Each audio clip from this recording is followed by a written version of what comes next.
మంచి రోజులు వచ్చే ముందు ఈ 10 సంకేతాలు కనిపిస్తాయి. ప్రతి ఒక్కరి జీవితంలో కష్టాలు ఉంటాయి. అయితే కష్టాలు శాశ్వతంగా ఉండవు. ఏదో ఒక రోజున అదృష్టం కలిసి వస్తుంది. అలాంటి మంచి రోజుల కోసం ఎదురు చూడాలి. మన ఇంటిపై లక్ష్మీదేవి ఆశీర్వాదం ఉంటే వెంటనే అదృష్టం కలిసి వస్తుందట. కాబట్టి మనకు మంచి రోజులు వచ్చే ముందు ఖచ్చితంగా కొన్ని సంకేతాలు కనిపిస్తాయని స్వయంగా ఆ శ్రీ మహావిష్ణువు నారదుడికి చెప్పాడు. భూలోకంలో ఎంతో మంది మానవులు కష్టాలు అనుభవిస్తున్నారని నారదుడు శ్రీ మహావిష్ణువుతో చెబుతాడు. జీవితంలో కష్టాలనేవి వస్తుంటాయి. అయితే ఒకనొక సమయంలో మానవుల కష్టాలన్నీ తొలగిపోయి ఖచ్చితంగా మంచి రోజులు ప్రారంభమవుతాయని, ఇక ఇంటికి అదృష్టం పట్టే ముందు కొన్ని సంకేతాలు కనిపిస్తాయని శ్రీ మహావిష్ణువు చెబుతాడు. కాబట్టి మన పురాణంలో చెప్పబడిన ఆ అదృష్ట సంకేతాలు ఏమిటో ఈ వీడియోలో తెలుసుకుందాం. ముందుగా ఈ వీడియోకి ఒక లైక్ కొట్టి మన ఛానల్ని సబ్స్క్రైబ్ చేసుకోండి. మీ జీవితంలో ఎన్ని కష్టాలున్నా సరే ఏదో ఒక రోజున మిమ్మల్ని అదృష్టం వరిస్తుంది. ఉదయం 3 నుంచి 5 గంటల సమయాన్ని బ్రహ్మముహూర్తం అని అంటారు. బ్రహ్మముహూర్తంలో దేవతలు తిరుగుతూ ఉంటారు. కాబట్టి ఎవరికైతే ఈ బ్రహ్మముహూర్తంలో మెలకువ వస్తుందో అలాంటి వారికి అదృష్టం వరించబోతుందని శుభసూచకం. మనలో చాలా మందికి బ్రహ్మముహూర్తంలో అకస్మాత్తుగా మెలకువ వస్తుంది. బ్రహ్మముహూర్తంలో మేలుకో వచ్చినప్పుడు వెంటనే ఓం నమ శివాయ అనే మంత్రాన్ని ఓం నమ శివాయ అనే మంత్రాన్ని 21 సార్లు జపించండి. ఖచ్చితంగా మీకు అదృష్టం వరిస్తుంది. అలాగే ఇంట్లో పూజ చేసే సమయంలో దేవుని ఫోటో నుంచి పువ్వు కింద పడితే మీరు చేసే పూజలకు దేవుడు సంతోషిస్తున్నాడని, మీకు త్వరలోనే మంచి రోజులు రాబోతున్నాయని, మీ కుటుంబంలోని కష్టాలు త్వరలోనే తొలగిపోతాయని ఒక శుభ సంకేతంగా భావించి చాలా మంది ఇళ్లలోకి కోతులు వస్తూ ఉంటాయి. మీ ఇంట్లోకి కూడా ఆంజనేయ స్వామి ప్రతిరూపమైన కోతి వస్తే త్వరలోనే మీ కష్టాలన్నీ తొలగిపోతాయని అర్థం.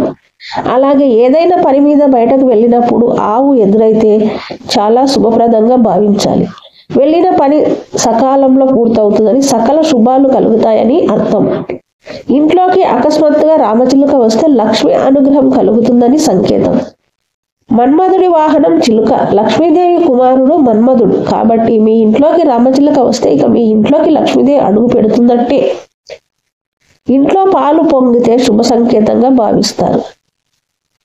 మీ ఇంట్లో అస్తమానం పాలు పొంగుతూ ఉంటే మీ ఇంట్లోకి లక్ష్మీదేవి రాబోతుందని అర్థం చేసుకోవాలి. త్వరలోనే ఇంట్లో ఉన్న కష్టాలన్నీ తొలగిపోతాయని, మీకు మంచి రోజులు రాబోతున్నాయని అర్థం. సాధారణంగా నక్షత్రాలు అనేవి రాలుతూ ఉంటాయి. వాటిని చూస్తే చాలా మంచి జరుగుతుందట. రాలుతున్న నక్షత్రాన్ని చూసినప్పుడు ఆ సమయంలో ఏమైనా కోరుకుంటే ఆ కోరిక 30 రోజుల్లో నెరవేరుతుందట. అలాగే తాబేలును చూసిన చాలా మందికి తాబేలు అంటేనే సాక్షాత్తు విష్ణు స్వరూపం. తాబేలు కనబడితే అదృష్టానికి సంకేతంగా భావించాలి. ఒక్కోసారి సడన్ గా మన అరచేతులు దురద పెడుతూ ఉంటాయి. ఒక వ్యక్తి అరచేతిలో దురద మొదలైతే అకస్మాత్తుగా డబ్బు వచ్చే అవకాశాలు ఉంటాయి. అలాగే తెల్లవారుజామున మీకు బ్రహ్మణులు కనిపిస్తే మీకు చాలా మంచి జరగబోతుందని అర్థం. ఇంట్లో పూజలు చేసే సమయంలో కొబ్బరికాయలో పువ్వు వస్తే మీ మనసులోని కోరికలు త్వరగానే నెరవేరబోతున్నాయని, త్రిమూర్తుల ఆశీర్వాదం కలుగుతుందని నమ్మకం. అలాగే ఒకసారి సడన్ గా మన ఇంట్లో నల్ల చీమలు పడతాయి. ఇంట్లోకి నల్ల చీమలు రావడం చాలా శుభసూచకం. ఇంట్లో నల్ల చీమలు కనిపిస్తే వాటికి పంచదారను వేయండి. మీ ఇంట్లో కూడా నల్ల చీమలు కనిపిస్తే మీ ఇంట్లోకి లక్ష్మీదేవి అడుగు పెట్టబోతుందని అర్థం. పూజ గదిలో దీపం వెలిగించినప్పుడు దీపం నుంచి చప్పుళ్ళు వినిపిస్తే చాలా మంచిదట.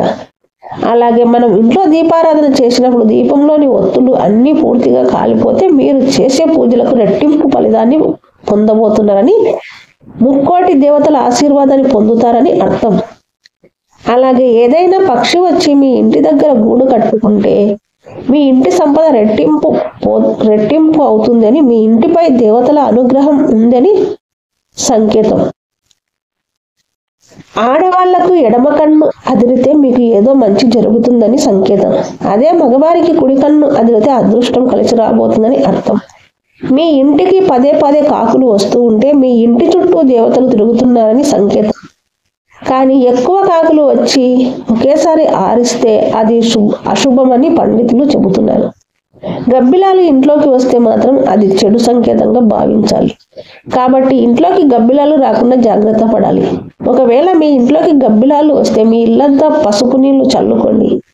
కుక్కల ఏడుపు డబ్బు నష్టాన్ని సూచిస్తుంది. కొన్ని సందర్భాల్లో మీ ఇంటి చుట్టూ దుష్ట శక్తులు ఉంటే కుక్కలు దానిని పసిగట్టి మొరగడం ప్రారంభిస్తాయట. ఎవరికైతే కన్నుబొమ్మలు బాగా దట్టంగా ఉంటాయో అలాంటి వాళ్ళు బాగా అభివృద్ధి చెందుతారని, భవిష్యత్తులో ఖచ్చితంగా ధనవంతులు అవుతారని అర్థం. అలాగే మీ కాలి చిటికెన వేలు మరియు మీ కాలి